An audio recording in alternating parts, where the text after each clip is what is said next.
Bonjour à tous, heureux de vous retrouver sur le plateau de Paris Turf TV pour votre quotidienne reçue 5 sur 5, l'émission du Quintet Plus et du Top 5.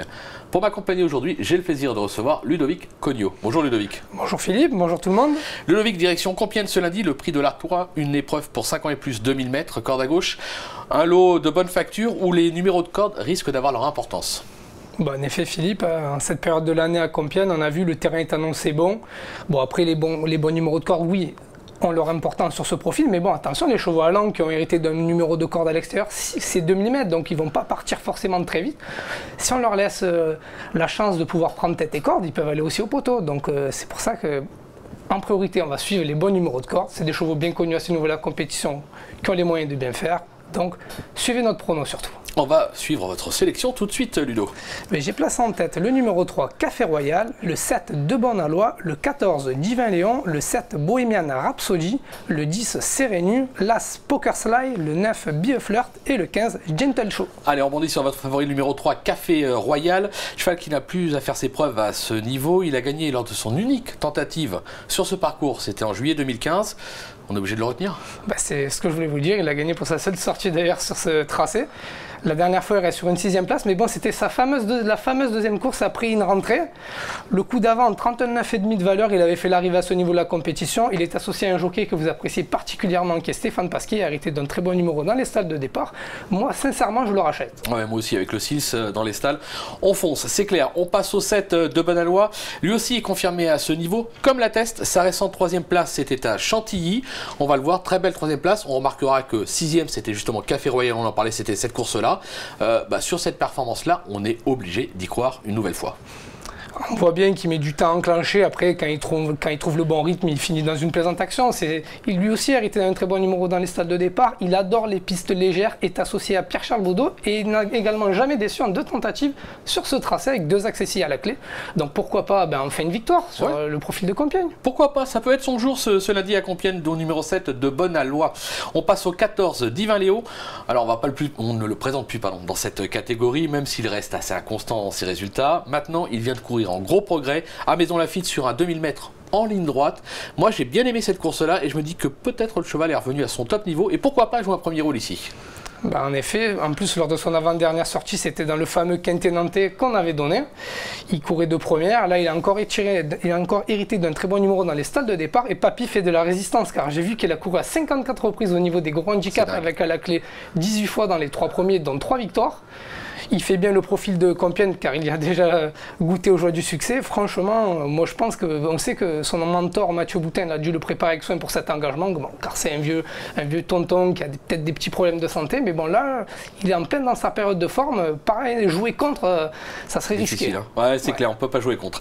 On passe au 4, Bohemian Rhapsody, qui reste sur une probante 2e place à ce niveau, c'était à Nantes justement. Un bémol toutefois, il a hérité du 15 dans les stalles, mais avant de vous laisser la parole, on va écouter son entraîneur Fabrice Fouché, puisque Gilles Pomade l'a joint au téléphone, on l'écoute tout de suite. Fabrice Fouché, vous allez présenter Bohemian Rhapsody lundi à Compiègne. La dernière fois, on peut dire qu'il s'est bien comporté à Nantes sur plus court. Hein. Oui, c'est plutôt bien comporté, c'est tout à fait ça. Le lot était assez normal pour un quintet, mais voilà, sur distance raccourcie par rapport à d'habitude, il s'est plutôt bien débrouillé. Ouais.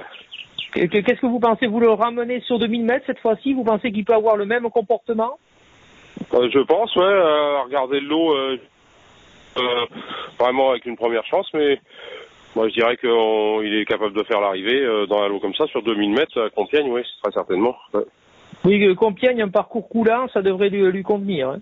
Oui, c'est ça, c'est un cheval qui passe assez facilement aux avant-postes, voilà, qui est assez courageux dans les lignes droites en général, donc il devrait réussir à bien se défendre.